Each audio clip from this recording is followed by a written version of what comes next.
Gálatas capítulo 2, versículos 11 al 14. Si usted nos visita por primera vez, este es el quinto sermón de esta serie de Gálatas. Estamos estudiando este libro versículo a versículo y tratando de ver qué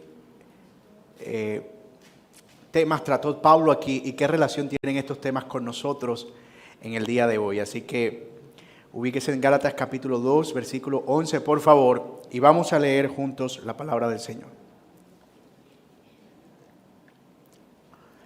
Pero cuando Pedro vino a Antioquía, le resistí cara a cara, porque era de condenar.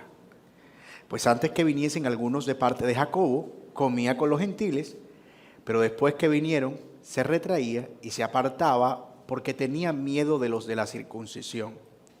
Y en su simulación participaban también todos los otros judíos, de tal manera que aún Bernabé fue también arrastrado por la hipocresía de ellos. Pero cuando vi que no andaban rectamente, conforme a la verdad del Evangelio, dije a Pedro delante de todos: si tú siendo judío vives como los gentiles y no como judío, ¿por qué obligas a los gentiles a judaizar? Oremos. Padre, gracias por tu palabra, como siempre. Ella es nuestra fuente de verdad, de luz, de conocimiento, de dirección. Y oramos, Señor, que en este momento tú nos permitas, Padre, ser edificados a través de ella, animados, consolados, pero sobre todo exhortados, Señor, que creemos es el tono de Pablo en esta carta. Ayúdanos a ver la importancia, Señor, de tener celo por la verdad y defenderla por encima, Señor, de las opiniones de los hombres. Así que, Padre, concédenos un espíritu tranquilo en esta mañana y que tú puedas edificar nuestras almas por medio de tu palabra. Te lo pedimos en el nombre de Jesús. Amén y amén. Una mentira es una mentira, incluso si todo el mundo la cree. La verdad es la verdad, aunque nadie la crea.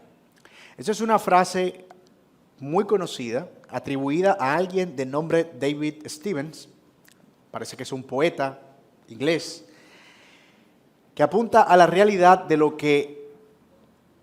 que lo que determina si algo es verdad o no, no tiene que ver con las opiniones subjetivas o las opiniones afuera o las opiniones de otro. Lo que es verdadero lo es por sí mismo. Y yo estoy convencido que esto aplica especialmente para verdades que como creyentes abrazamos como absolutas y verdaderas. Si trasladamos este pensamiento a los labios del apóstol Pablo en el contexto de esta carta a los Gálatas que hemos estado estudiando en las últimas semanas, diríamos algo como lo que sigue. Abro comillas. Un evangelio falso es falso incluso si uno de los 12 lo llega a predicar.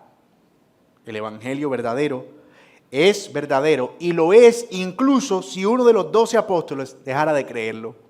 Fin de la cita. Pablo estaba absolutamente convencido que la autoridad y autenticidad, integridad del evangelio que él predicaba no provenía ni de Pedro, ni de Juan, ni de ninguno de los 12. Que la veracidad, autenticidad, integridad y autoridad del evangelio estaba validada por el hecho de que Cristo mismo se lo había dado por medio de una revelación. Pablo se ha entonces dedicado a comprobar que su evangelio es auténtico, que en efecto él es un apóstol de Jesucristo y no de hombres, en el capítulo 1, versículo 1, que recibió el evangelio como una revelación, y lo vimos al inicio del capítulo 2, y que esa revelación fue la que transformó su vida de un perseguidor a un perseguido del evangelio, lo que hacía evidente que su evangelio no era una mera opinión humana, era algo capaz de transformar incluso la vida del más vil pecador como él se consideraba. Que su evangelio no era diferente al de los 12, porque aunque no lo recibió como una instrucción de ellos, cuando él se encontró con ellos 14 años después de estar predicando, llegó a la conclusión de que ciertamente el mensaje de los 12 y el mensaje que él predicaba era el mismo, aún de nuevo cuando no habían tenido contacto y cuando no habían sido enseñados o los 12 no habían enseñado a Pablo, y eso probaba que el evangelio que él había recibido era el evangelio verdadero, era el evangelio de Jesucristo. Pues bien, aquí Pablo continúa desarrollando la defensa de su llamado y también del evangelio que él había predicado, y en esta ocasión mostrando que en algún momento él mismo se vio en la necesidad de confrontar duramente nada más y nada menos que al apóstol Pedro, uno de los 12 apóstoles y uno de los más representativos del grupo, porque su actitud estaba comprometiendo la verdad del evangelio. Lo que quiere decir Pablo con esto es que él estaba tan convencido de la autoridad, autenticidad y veracidad de su evangelio que incluso estuvo dispuesto a reprender a Pedro cuando consideró que estaba andando incorrectamente, no conforme a la verdad del evangelio. Así que, ¿cómo se atrevían los enemigos de Pablo siquiera a sugerir que él solo buscaba agradar a los hombres cuando fue capaz incluso de confrontar a uno de los 12? ¿Cómo se atrevían ellos a decir que su evangelio era un evangelio falso y diferente al de los 12 cuando él mismo confronta a uno de los 12 porque los 12 uno de ellos estaba enseñando, oyéndose por un camino extraviado? ¿Cómo se atrevían ellos a decir que su evangelio era mera opinión personal cuando él lo estaba presentando como algo a lo que se aferraba profundamente? Tal como mencionamos, la confrontación de Pablo a Pedro era una prueba más de la autoridad e integridad de su evangelio. En otras palabras, si yo no estuviera convencido de que lo que predico es verdadero, como ustedes lo dicen, que yo predico un evangelio falso, yo no hubiese estado dispuesto a enfrentar al mismísimo apóstol Pedro con una actitud que no se conformaba con el evangelio de la verdad de Cristo, que es el evangelio que predico. ¿Se entiende el punto, verdad? Muy bien. Vamos a ver entonces este curioso incidente del encuentro y la confrontación entre Pedro y Pablo, ese choque de trenes que se dio en el contexto de la iglesia de Galacia, a la luz de los siguientes puntos. El primero, la evidente actitud no correcta de Pedro, versículos 11 y 12. La evidente actitud no recta de Pedro. 2, las consecuencias de la actitud no recta de Pedro, versículo 13. Y finalmente, la confrontación por la actitud no recta de Pedro. Todo esto de parte de Pablo. Él fue quien hizo evidente que el andar de Pedro no era recto. Él fue quien hizo evidente que las consecuencias de lo que Pedro estaba haciendo podían ser catastróficas. Y él fue quien se encargó de confrontar a Pedro delante de todos porque no andaba rectamente conforme a la verdad. Vamos a ver entonces nuestro primer punto, versículos 11 y 12. Dice, pero cuando Pedro vino a Antioquía, le resistí cara a cara porque era de condenar.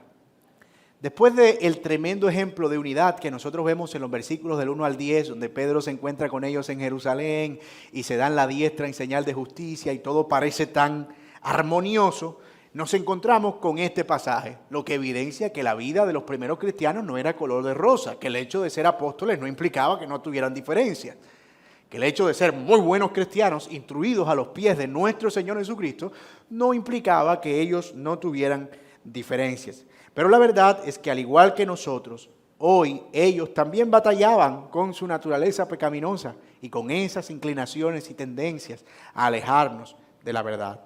Pablo apela específicamente a un episodio en Antioquía, una de las primeras iglesias y de hecho muy prominentes que se fundó fuera de Jerusalén. Muy seguramente este episodio fue después del encuentro de ellos que tuvo lugar en Hechos capítulo 15, el concilio de Jerusalén, al que hace referencia Pablo en los versículos anteriores, del 1 al 10 en el capítulo 2. Pero el incidente no era algo superficial, de hecho, era tan delicado que Pablo dice acerca de Pedro que lo que él estaba haciendo era de condenar. Era digno de ser condenado, de ser reprochado, de ser resistido, y que tuvo que hacerlo por medio de una confrontación cara a cara, es decir, no se lo mandó a decir con nadie, se lo dijo de frente. Ahora, ¿de qué se trataba? ¿Qué era tan grave? ¿Qué era tan delicado que Pablo tuvo que verse en la necesidad de reprender a Pedro tan duramente? Bueno, el versículo 12 dice que antes que viniesen algunos de parte de Jacobo, Pedro comía con los gentiles, pero después que vinieron se retraía y se apartaba porque tenía miedo de los de la circuncisión. Parece ser, no, lo que dice el texto es que Pedro, cuando estuvo en Antioquía, donde había algunos creyentes judíos, pero escuche, también muchos creyentes que no eran judíos, para los que están aquí por primera vez, cuando nos referimos a la palabra gentil, nos referimos a una persona que no era de la etnia judía o de la cultura judía. Así que Antioquía era una iglesia particular porque, a diferencia de la iglesia de Jerusalén, que estaba compuesta mayormente por judíos o por no judíos que se habían hecho judíos a través de la circuncisión, la iglesia de Antioquía tenía judíos y tenía personas que no tenían nada que ver con los judíos, es decir, gentiles. Entonces Pedro parece que estuvo en esa iglesia por cierto tiempo y cuando estaba allí él comía con ellos, tenía una vida normal, hablaban, se reían, tenía una comunión preciosa. Sin embargo, un día, de parte de la iglesia que estaba en Jerusalén, que pastoreaba Jacobo, el hermano del Señor, vinieron unas personas a posiblemente supervisar cómo iba la obra, tratar de encontrar ánimo o ver cómo iba avanzando el evangelio. El caso es que cuando llegan y se encuentran a Pedro y Pedro los ve, Pedro cambia inmediatamente de actitud. ¿Cómo? Empezó, dice el texto, literalmente a retraerse y a apartarse porque tenía miedo de los de la circuncisión. Esto es, de los judíos que se habían convertido al cristianismo y que venían desde la iglesia de Jerusalén. Para entender esto que está pasando aquí, porque usted está diciendo, pero, o sea, ¿cuál es el problema? Al fin y al cabo, es decir, no entiendo muy bien por qué tenía que apartarse. Bueno, para entenderlo necesitamos un poco de trasfondo. Sabemos de antemano que judíos y gentiles no compartían ni cohabitaban nunca bajo ninguna circunstancia, y mucho menos participaban de comida juntos. Eso porque los judíos, ustedes saben, guardaban unas ciertas reglas o normas de alimentación que no eran observadas por la mayoría del mundo. No comían cerdo, no comían pescado sin escama, no comían esta cosa, no comían la otra, etcétera, etcétera. No comían animales de pezuña hendida, etcétera, etcétera. Entonces, como los gentiles no tenían ese tipo de restricciones, para ellos era muy complicado sentarse a comer con un gentil porque no sabían si iban a estar violando esas reglas de pureza. Pero además de eso, los judíos consideraban que los gentiles, toda comida que comían era sacrificada a los ídolos. Cada vez que ellos oraban o presentaban sus alimentos, lo presentaban como un sacrificio a uno de sus dioses. Y los judíos entendían que ellos no podían participar de ese tipo de sacrificios que los gentiles hacían porque ellos solo adoraban a un solo Dios verdadero. Así que para ellos comer con un gentil era como comer comida sacrificada a los ídolos. Incluso la razón por la que los judíos se lavaban las manos tan insistentemente no era por una razón higiénica. Era porque al vivir en Roma y comerciar con dinero que no era judío, sino dinero del imperio, esa moneda pudo haber sido tocada por un gentil. Y entonces si ellos tocaban el alimento sin lavarse las manos, toda la maldición gentil iba a entrar dentro de ellos. Eso Dios nunca lo enseñó, pero sus religiones habían creado unos códigos higiénicos que los separaba completamente de los gentiles. Por supuesto, cuando Jesús vio esa conducta, dijo, miren, déjense del show, porque lo que contamina al hombre no es lo que entra, sino lo que sale del corazón. Ustedes son demasiado paranoicos, ¿verdad? Entonces, ya ustedes pueden entender lo que significaba para un judío comer con un gentil. Ahora bien, como pueden ver, algunas de estas restricciones habían sido establecidas por Dios, otras por los hombres, otros eran prohibiciones de la religión de la época. Como quiera que sea, cuando Cristo vino, los mandó a predicar el evangelio a toda criatura. Y todas esas cosas que ellos asumían que no debían comer fueron en su momento abolidas, porque el evangelio no se quedó solo entre los judíos. El evangelio salió y de hecho fue el mandato del Señor Jesucristo que el evangelio fuera predicado a toda criatura. ¿Y saben quién fue el primero que predicó a un no judío? Precisamente el apóstol Pedro. en una revelación en Hechos capítulo 10, él está orando y baja un manto en una visión que él ve, y en el manto había toda clase de animales impuros. Había cerdos, conejos, morrocoy, decimos nosotros, un bagre saltando ahí, toda clase de animales impuros, y el Señor le dice: Pedro, mata y cómete eso. Y Pedro: Señor, ¿pero cómo? Eso es inmundo. Y el Señor le dice: ¿por qué tú llamas inmundo a lo que yo limpié? Cómete eso, porque de ahora en adelante tú vas a tener que ir donde los gentiles. Es más, tienes tu primera misión: ir donde un hombre llamado Cornelio, a su casa, y orar con él, y predicar con él, y comer con él. Así que el primero que tuvo la instrucción, es decir, si alguien estaba claro en que Dios había abolido eso, era el apóstol Pedro. Ni siquiera Pablo. Pedro debía ser la persona con mayor claridad, porque lo recibió como una revelación. La comida no va a ser un impedimento para aquellos que confiesan a Cristo. Es decir, no nos vamos a separar de los gentiles porque ellos coman ciertas cosas, porque por la oración todo lo que nosotros comamos es santificado. Gracias a Dios. Gracias a Dios. Porque te imaginas eso. Yo soy cristiano, pero déjame ese chicharroncito. Se ve delicioso, pero no puedo. ¿Cómo sería nuestra Semana Santa sin bagre? Imagínense.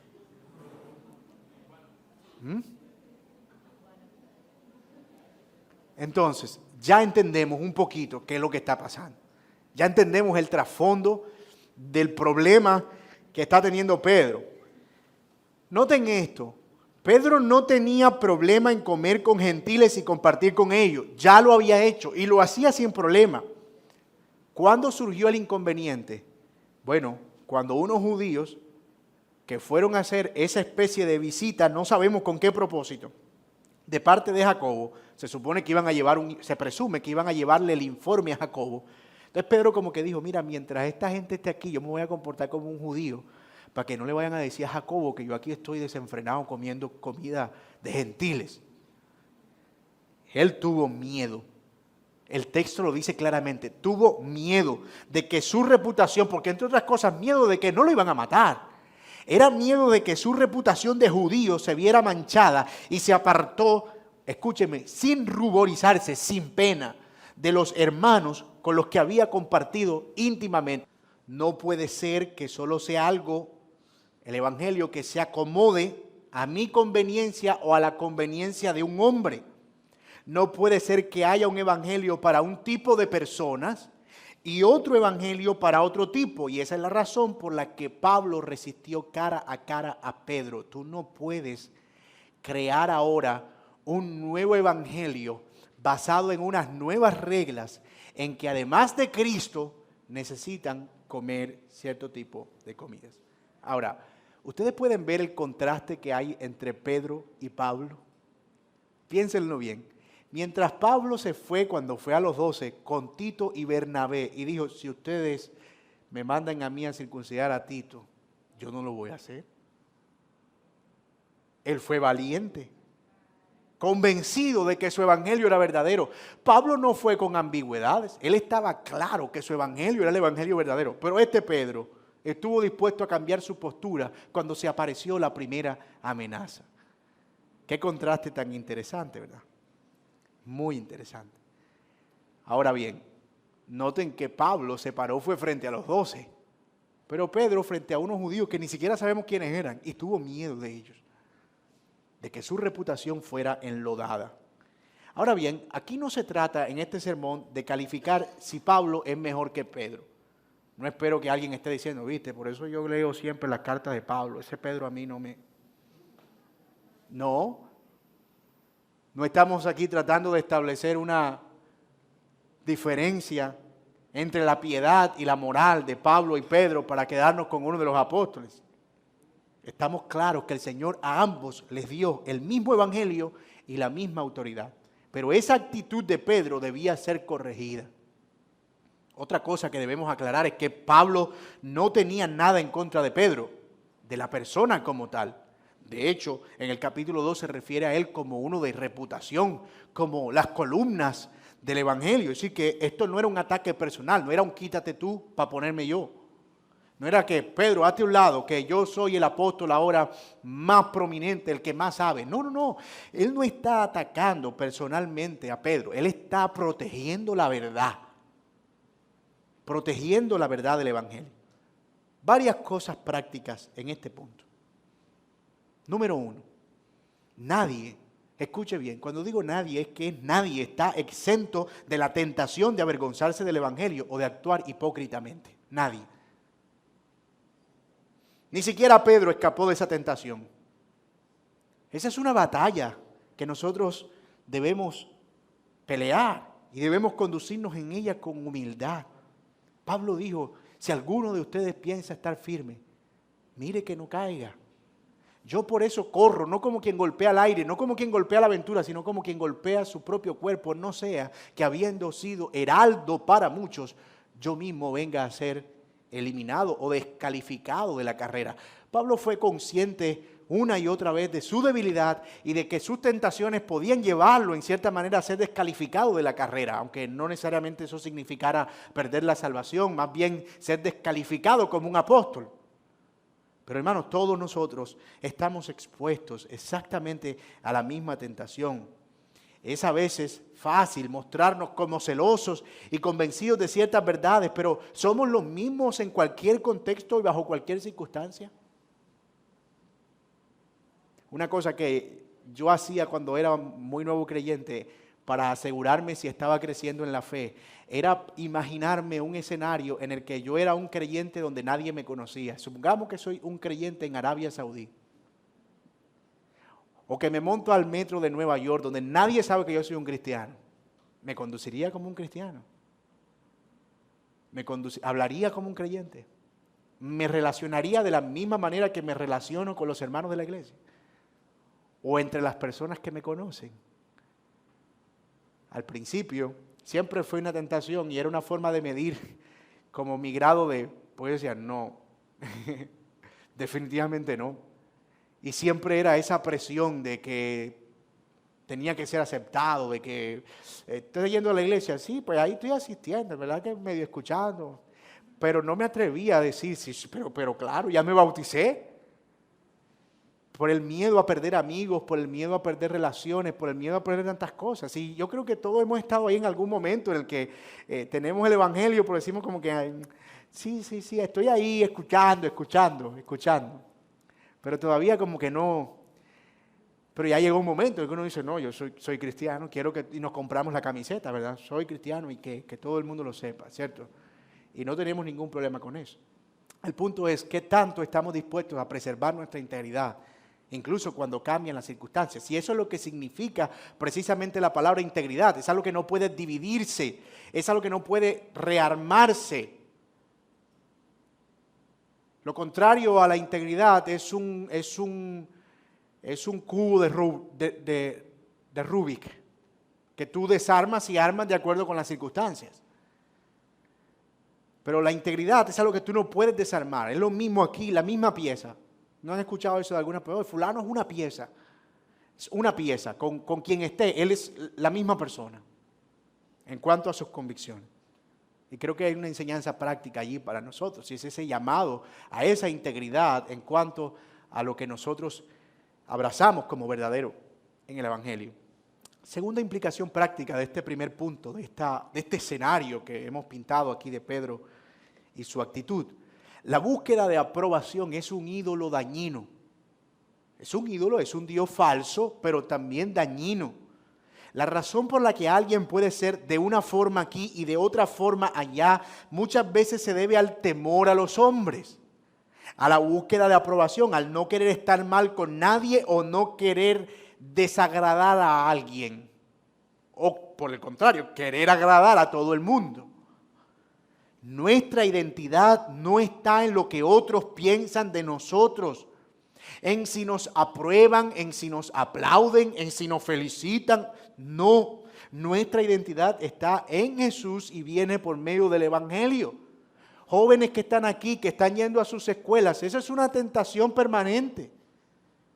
Cuando hablas con tus compañeros, cuando te proponen algo, cuando te dicen que vayan a tal lugar, es como que, es que si digo que no, me van a tachar de que yo no quiero porque me sacan del grupo, porque pierdo las amistades.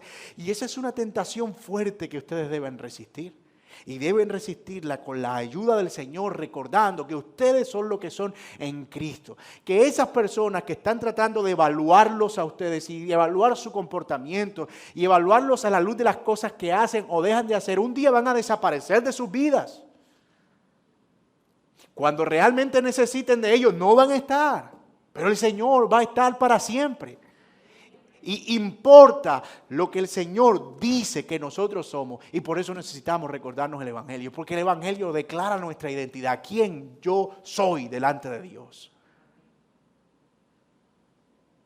Tercera implicación práctica. La búsqueda de aprobación. Bueno, ya lo dijimos. Es un ídolo dañino.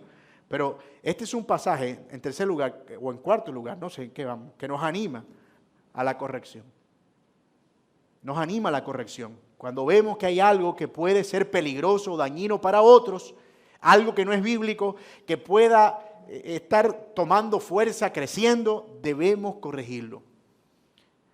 En algunos casos, con algunas conductas, debemos ser pacientes, especialmente en personas que están empezando en la fe. Con otros tolerantes, especialmente si sus posiciones son diferentes a las nuestras por su trasfondo o por algún grado de madurez. El Señor nos llama a la tolerancia, pero en otros debemos resistir y corregir, especialmente si involucra cosas que son esenciales para la fe. Con eso no podemos ser ni pacientes ni tolerantes. Con eso debemos ser firmes y declarar la verdad por encima de la mentira. Muy bien. Esto era un problema que iba más allá de Pedro, sin duda alguna. Y la razón por la que Pablo reaccionó rápidamente a ese problema es que empezó a contaminar a otros, lo que nos lleva a nuestro segundo punto, las consecuencias de la actitud no recta de Pedro. Ya vimos en qué consistía esa actitud no recta, ¿verdad? Cuáles eran las razones por las que Pedro se estaba conduciendo de esa manera y el problema que representaba, que estaba dividiendo a la iglesia y añadiendo cosas al Evangelio que Cristo nos había dicho. Pero ahora veamos cuáles eran las consecuencias, porque si alguien hace eso y lo hace para él mismo, pues vamos y lo corregimos porque no es ningún problema, es algo de él. Pero si esa actitud empieza a ser un problema para otros o a contaminar a otros, ahí sí hay que reaccionar. Y eso es lo que hace el apóstol Pablo aquí, versículo 13. Y en su simulación, o sea, la simulación de Pedro en toda su mala actitud, participaban también los otros judíos, entiéndase, otros judíos que estaban en Antioquía. De tal manera que aún, mira esto, oye esto, Bernabé. Yo lo voy a decir en buen costeño. Bernabé era cipote creyente. O sea, era un creyente con mayúsculas. Un día estuvo dispuesto a vender todo para ponerlo a los pies de los apóstoles e irse de misionero y que eso sirviera para suplir las necesidades de los pobres en Jerusalén. Y se fue a servir a Cristo hasta morir. Fue compañero de Pablo. Y cuando se tuvo que separar de Pablo, fue un misionero que se fue a predicar donde nadie había predicado. Se llevó a Juan Marco con él, un tipo que abandonó a Pablo y lo tomó y estuvo con él, muy probablemente también muy cerca de Pedro, y lo restauró hasta que Juan Marcos se convirtió en una pieza útil en la labor misionera de Pablo y también para escribir el Evangelio de Marcos. O sea que Bernabé no era un aparecido en la iglesia, pero aún dice el texto que Bernabé fue también arrastrado por la hipocresía de ellos. Nota que ya no está hablando de Pedro solamente, la hipocresía de ellos ya era un tema que se convirtió en colectivo. Es interesante lo que el texto menciona a continuación. Fueron arrastrados por la hipocresía de ellos. Parece que todos los creyentes de Antioquía, que eran de trasfondo judío, al ver la actitud de Pedro, comenzaron a imitar a Pedro. Entonces ahora el culto ya no era Pedro entrando y diciendo que no, sino dos filas. Una a este lado y la otra en el otro extremo, y un gran vacío en la mitad. De este lado, los judíos, y de este lado, los gentiles. Dos iglesias. Un día, todo va normal. Es una iglesia unida, en amor, comen juntos, se ríen, comparten, van de aquí para allá, y de repente llegan unos judíos cristianos de otra iglesia, seducen a Pedro, Pedro camina con ellos, llevado por la presión, y ahora hay dos iglesias. Y eso no es porque sea bueno, eran dos iglesias en todo el sentido negativo que eso implique. Una para judíos y otra para gentiles. El cuerpo de Cristo dividido. ¿Y saben qué? Pablo era de esa iglesia y él estaba sentado en la silla del medio, en la columna de la mitad. Porque él era ciudadano romano, pero al mismo tiempo tenía la costumbre judía y era celoso por la verdad. Pero él estaba sentado ahí no para ser un espectador de lo que estaba sucediendo, sino para tomar a judíos y a gentiles y decirles, ¿qué es lo que está pasando? El Señor derribó la pared que nos separaba. ¿Por qué ustedes quieren volverla a levantar? ¿Por qué quieren volver a edificar lo que Cristo ya ha derribado? Cuando Pablo vio eso, vio lo que estaba pasando, él se alarmó. Era una simulación, una hipocresía, porque todos ellos sabían de antemano que la comida no justificaba a nadie. Por eso era una hipocresía. La palabra hipocresía, de hecho, se usaba en el lenguaje griego para referirse a las máscaras que usaban los actores de teatro cuando salían a las obras. Entonces, ellos se ponían un hipócrita, que era una especie de máscara que ocultaba a la persona que estaba detrás. Así que lo que está diciendo Pablo aquí es que estos hermanos se habían puesto una máscara para ocultar lo que ellos eran realmente.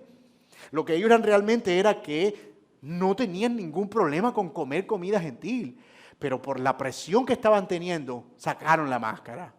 No, nosotros somos judíos, pero judíos. Nosotros nunca hemos tocado esa comida. No, ni más faltaba.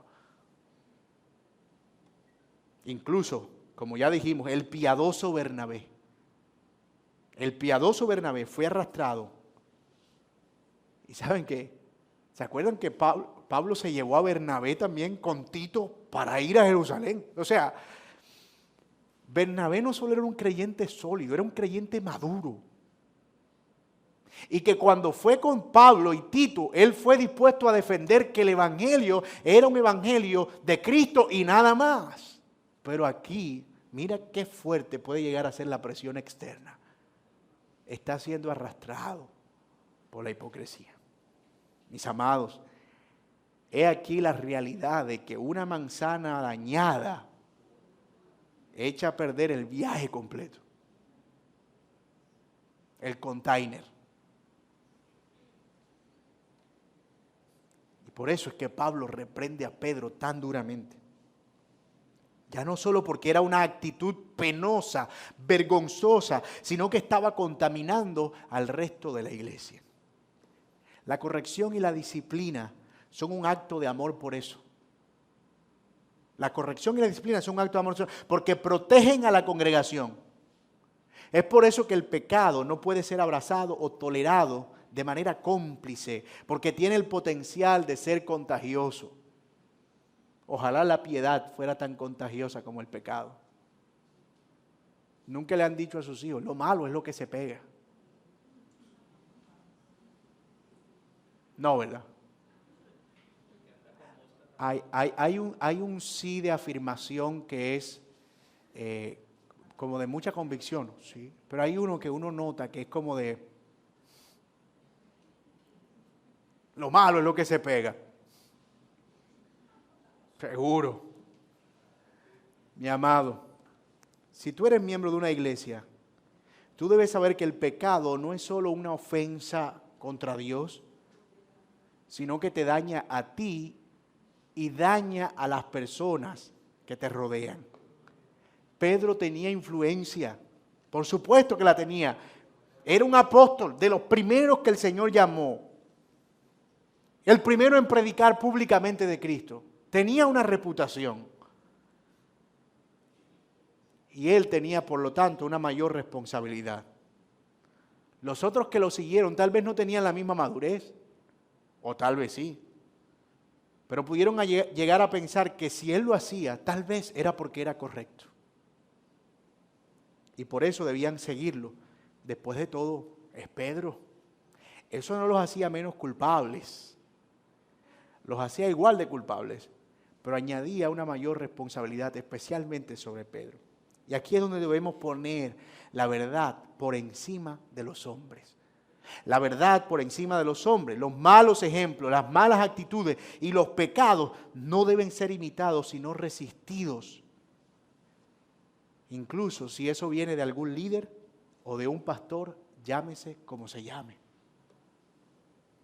El pecado es como un cáncer que va carcomiendo y dañando por dentro hasta matar. Y por eso debemos insistir en una disciplina bíblica en la iglesia. La disciplina no evita el pecado, pero la disciplina permite que los estragos del pecado sean más dañinos de lo que pueden llegar a ser. Debe ser evidente que el pecado es algo que no se tolera como normal en la iglesia. Mis amados, yo quiero decir esto con mucho temor. Los pecados de un pastor no son menos graves por ser pastor.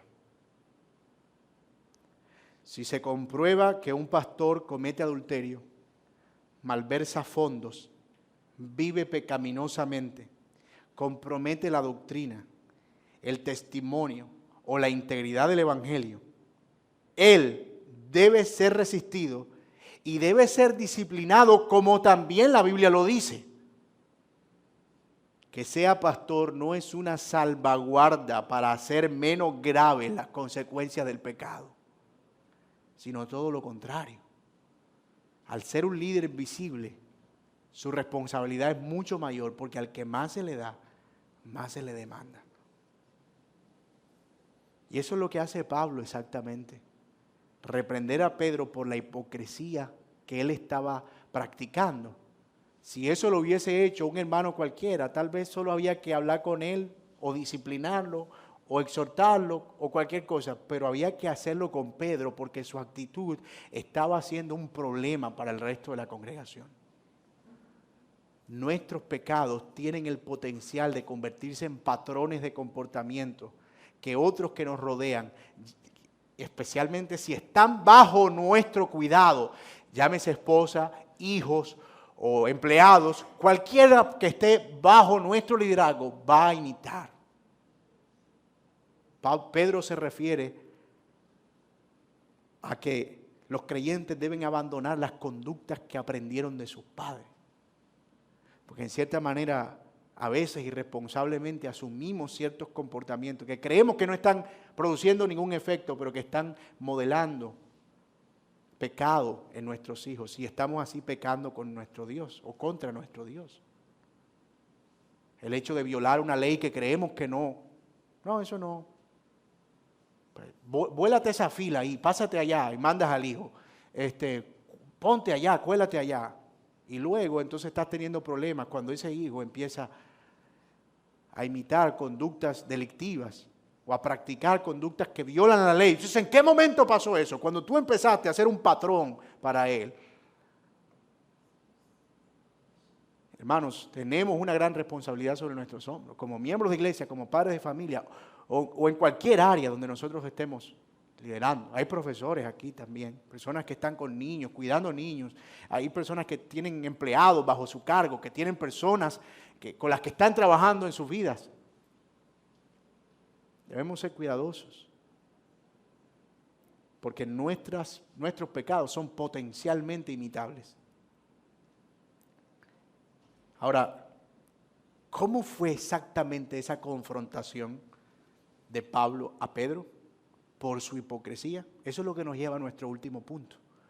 La confrontación por la actitud no recta de Pedro, versículo 14. Pero cuando vi que no andaba rectamente conforme a la verdad del Evangelio, dije a Pedro delante de todos, si tú siendo judío vives como los gentiles y no como judío, ¿por qué obligas a los gentiles a judaizar? Nota que el texto dice que cuando Pablo vio lo que Pedro hacía, concluyó que no andaba rectamente, y yo creo que Pablo tenía razón. ¿Ustedes están de acuerdo? No era una actitud recta lo que Pedro estaba haciendo. Incluso si somos Team Pedro aquí, que digan, no, yo soy del equipo de Pedro, para mí Pedro es Pedro. Incluso si alguien es tan fans de Pedro, Juan, Iglesia de Corinto, diría, no, Pedro aquí estaba mal. No era algo que el Evangelio enseñaba. No era algo no era algo que Pedro incluso había aprendido del Señor. Y aquí están las palabras de Pablo, duras. Si tú, siendo judío, vives como los gentiles y no como judíos, ¿por qué obligas a los gentiles a judaizar? Pablo, ¿quién te dijo que yo vivo como un gentil? Ese Pablo lo dejó en evidencia en aquello que él quería ocultar. Si tú eres judío, pero vives como un gentil. Vas a mentir ahora. Un gentil más. Llegó a enseñar a gentiles, a comer con gentiles. Pero ahora los está obligando con su autoridad apostólica, dice Pablo. Obligando a que debían guardar las costumbres judías. Eso era incorrecto. Varios principios de confrontación en este pasaje. De una confrontación bíblica. Número 1, la confrontación es sobre corregir la mentira con la verdad. La confrontación es acerca de hacer prevalecer la verdad. No es un ataque personal. A veces no nos gustan que nos digan las cosas. Porque sentimos que cuando se nos corrige algo nos están atacando personalmente. Y nos olvidamos de que hay conductas que corregir. Porque no somos perfectos. Porque no estamos en el cielo. Porque no somos ángeles. Eso significa que algo tendremos que corregir en esta vida. Y si no tenemos la actitud dispuesta de entender que hay verdad que se corrige, o que hay mentira que nosotros vivimos a veces de manera consciente o inconsciente, o nos conducimos basados en ciertos patrones de mentira, si no estamos convencidos de eso, no vamos a estar dispuestos a recibir la verdad. Es una bendición que nosotros contemos con personas que estén dispuestas a confrontarnos amorosamente. Mira, mi hermano, esta conducta no es correcta. ¿Cómo te puedo ayudar para trabajar en eso? ¿No? Número 2. La confrontación, y eso ya lo dijimos, no es un ataque personal. Pedro no estaba siendo atacado por Pablo. No era que Pablo dijo, me la voy a desquitar, aquí es donde voy a hacer quedar mal a Pedro, aquí es donde yo voy a echar a perder el ministerio de Pedro. No, es un llamado al arrepentimiento. Más adelante nosotros vemos que Pedro elogia a Pablo y algunos piensan que ese es un indicio de que esa relación se restauró de una manera todavía mucho más sólida. Y esa es una de las bendiciones de la confrontación, que una vez se produce y una vez se da, pues ya la persona no confrontada o el confrontador no tiene la carga de tener que estar aparentando. No, ya hay un plano de verdad en ellos y eso termina fortaleciendo la relación si se hace en amor. Ok, ya no tengo que esconderte mis actitudes, no tengo que esconderte mis pecados. Podemos trabajar juntos en esto. Y entonces eso termina quitando un peso sobre el confrontado y al mismo tiempo sobre el que confronta.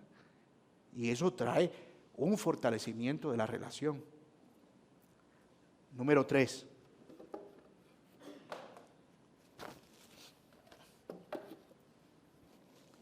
La confrontación descansa en hechos comprobables, no en rumores. ¿Qué dice Pablo? Cuando me dijeron cómo andaba Pedro, no. Él dice, cuando yo lo vi. Tenía las pruebas suficientes. Yo estuve ahí cuando él lo dijo. Cuando vi que él no andaba conforme a la verdad, lo confronté. Pablo no se refirió a, es que me dijo un pajarito. Alguien que no puedo decirle el nombre me estuvo comentando que... No, es un hecho comprobable, evidente. Por eso, antes de toda confrontación, es importante hacer un esfuerzo por conocer la verdad posible del asunto. A veces puede ser que haya una sola verdad y tengamos que buscar una contraparte. Justo parece que primero aboga por su causa, pero luego viene otro y lo desmiente. Entonces, a veces escuchamos una versión. Ok, déjame seguir indagando aquí sobre esto para poder tener un poco de verdad y conocer la contraparte. Cuarto, la confrontación debe ser personal y siguiendo el proceso de Mateo 18. Pero cuando se trata de pecados de un pastor o líder de influencia, la confrontación debe ser pública de acuerdo con el carácter público de su pecado. Pablo dice en 1 Timoteo 5, 19 y 20, contra un anciano no admitas acusación, sino con 2 o 3 testigos. ¿Eso qué quiere decir? Que no cualquiera que decía, es que ese señor me robó. Bueno, tienes que probar eso con pruebas suficientes. Porque imagínate donde los ancianos no fueran protegidos de esa manera. Cualquiera pudiera levantar una calumnia de un anciano o de un pastor y destruir una iglesia. Entonces Pablo blinda al ministro y dice, si a un ministro se le va a acusar de pecado, tiene que ser algo comprobado. Y estamos hablando de un pecado público, escandaloso. Y luego dice, a los que persisten en pecar, esto es, a los ancianos que persisten en pecar, es decir, que no muestran arrepentimiento, o que es un pecado escandaloso, o que no quieren reconocer el pecado aun cuando hay evidencia suficiente. Dice, repréndelos delante de todos para que los demás también teman. Aquí no hay Mateo 18. En un líder que está enseñando falsa doctrina, aquí no hay, no, mi hermano, mira, no, aquí hay un pecado evidente, aquí no hay Mateo 18. El pastor cometió adulterio, sí, alguien que lo llame en privado, pero espérate, eso lo sabe media ciudad. Media ciudad lo sabe. Y hay que llamarlo en privado y después con 2 testigos y después si no, oye, no. Y mientras, no, él predica el domingo. Pero si están las pruebas, está todo ahí. El pastor malversó fondos, tomó dinero de la iglesia y compró propiedades a su nombre. Aquí está la prueba, aquí está la escritura, aquí está. Sí, no, pero es que eso no juzguen al ungido del Señor, no señalen, llámenlo aparte. No, porque ese robó la plata en público. Se la sacó a los bolsillos de la gente en público. Y porque el pecado se dio a conocer en público. Todavía quieren ser pastores.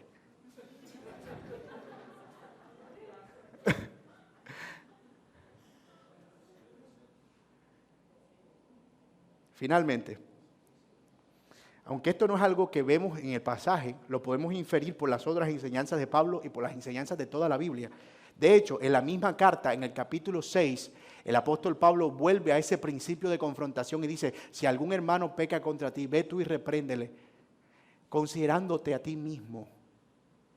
No sea que tú más adelante vuelvas a ser tentado. La confrontación debe ser administrada con un verdadero sentido de humildad.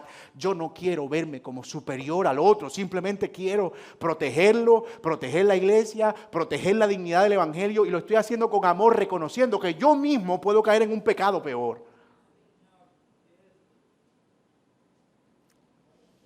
Pero también la confrontación debe estar movida por el amor. El amor por el que ha pecado, el amor a los afectados, el amor a la verdad, el amor a Dios. No por el odio, no por la rabia, no por la impotencia. Confrontar con rabia y con impotencia es un sinónimo de que debes detenerte y buscar a otro que pueda confrontar por ti. Porque no somos llamados a confrontar motivados por el odio, por la venganza o por el rencor. ¿Y cómo llegamos a ese punto? Gracias a Dios por el evangelio. Que por muy dolidos que nosotros podamos estar, siempre podemos ir a Cristo y decir, Señor, mis pecados son muchos, tu gracia es mucho mayor, yo no soy mejor que Él. Si no fuera por tu misericordia, yo estaría en pecados peores. Ayúdame por medio de tu evangelio a poder ver esto con gracia. Y probablemente eso requiera oración, requiera meditación, requiera tiempo, requiera un proceso. pero debe ser principalmente movida por el amor. Estamos llegando al final. Recuerden que perdí unos minutos cuando se fue la luz, así que ¿sí? No quiero que quede en sus mentes la idea de un Pablo arrogante, con aire de grandeza y superioridad, aunque podía hacerlo por sus pergaminos, que está hablando de manera desafiante a Pedro. No quiero que se lo imaginen. Oye tú, ¿qué es lo que tú vienes a hablar? Si tú vivías con los judíos como un judío y ahora te la vienes a tirar de gentil, ¿qué es lo que te pasa? Eso no es confrontación. Algunas personas dicen, yo le digo la verdad a la gente en la cara, le digo lo que pienso. Eso no es una actitud confrontadora. Yo soy del tipo de persona que si alguien está haciendo algo, yo se lo digo en la cara. Bandera roja. Y no porque sea malo que seas alguien que diga las cosas en la cara. Es porque sea malo que te categorice como ese tipo de persona. Yo soy del tipo de persona. Usualmente ese tipo de persona nunca recibe una confrontación. Cuando lo confrontan, él siempre saca, pero tú, él siempre saca a él le dice, mira, fulano, tú estás haciendo, pero ¿y tú qué? A mí me gusta decir las cosas en la cara. Y a veces atribuimos eso a la cultura, a de dónde venimos, a cómo nos formamos, pero en Cristo somos nueva criatura.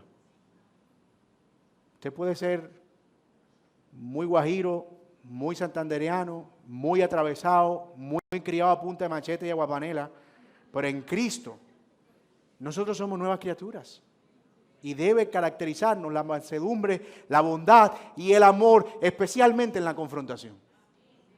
Así que sáquese eso de la cabeza, hermano. Que usted pueda decir, yo fui así, yo fui. No tengo duda de que aunque Pablo tenía celo, estaba siendo movido por un profundo amor hacia alguien que el mismo Señor también había amado como Pedro. Me amas, me amas, me amas. Su plan no era destruir a Pedro, sino llevarlo al arrepentimiento, lo cual creemos que sucedió. Y esto porque Pedro no fue descalificado, sino que siguió predicando el Evangelio.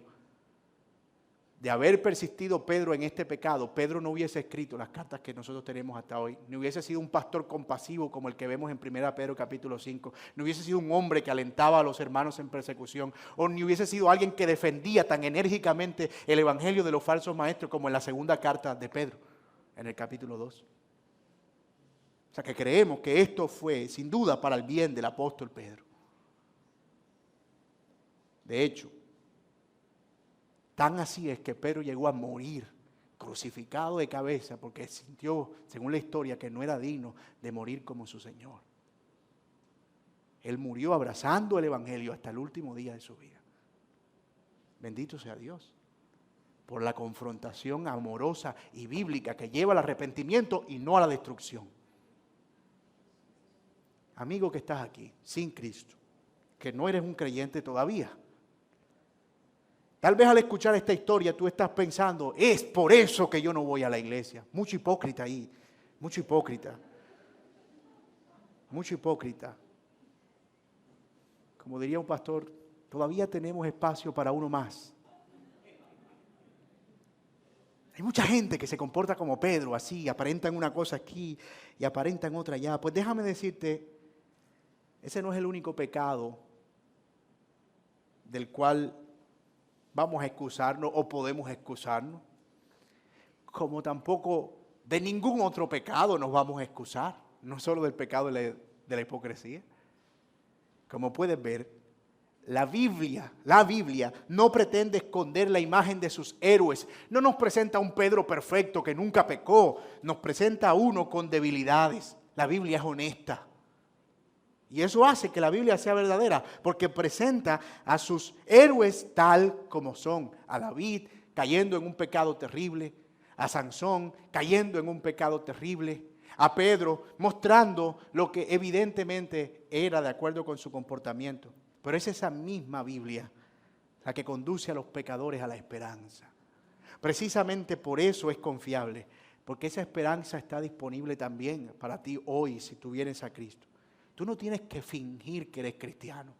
No tienes que ponerte una máscara de evangélico de piedad y de moral para mostrarle a los otros que estás viviendo una vida de piedad. Tú tienes que venir a Cristo en un corazón humilde y Él va a trabajar en ti de manera tan eficaz y tan poderosa que tú serás solo una sombra y un recuerdo de lo que fuiste cuando por el poder del Señor seas hecho una nueva criatura. Y esa es la gran verdad que nosotros vemos anclada al Evangelio de Jesucristo. Mi amigo, yo te animo con todo mi corazón a que tú aceptes a Cristo y te arrepientas de tus pecados y vengas a Él en humildad, en arrepentimiento y fe. Oremos. Señor, gracias, queremos darte por tu palabra. Y gracias por mostrarnos tantas verdades a través de ella, Señor, y conducirnos, Señor, hacia el amor que corrige, que exhorta, que anima, el amor que busca exaltar la verdad, el amor que busca dar gloria a tu nombre, Señor. Ayúdanos a tener el corazón humilde, Señor, para reconocer que como Pedro nosotros podemos, si nos descuidamos, también apartarnos del Evangelio y del camino de la sincera fidelidad a Cristo. Pero ayúdanos también con humildad, Señor, a ver que hay gracia suficiente en la iglesia, en la palabra, para exhortarnos y animarnos y corregirnos. Y ayúdanos, Señor, a responder a esa corrección con esa misma humildad por la obra de tu Espíritu Santo. Queremos pedirte perdón porque no siempre, Señor, somos como Pedro, Señor, para asumir la corrección. Y muchas veces el orgullo nos gana, Señor, y la soberbia, y vemos más el pecado de otros que el de nosotros, o la paja que está en el ojo de nuestro hermano mientras no vemos la viga que está en nuestro propio ojo.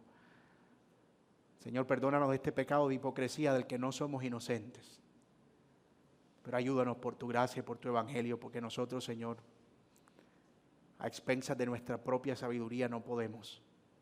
Nos rendimos a ti, descansamos en ti y confiamos en ti para la gloria de tu nombre. En Cristo Jesús.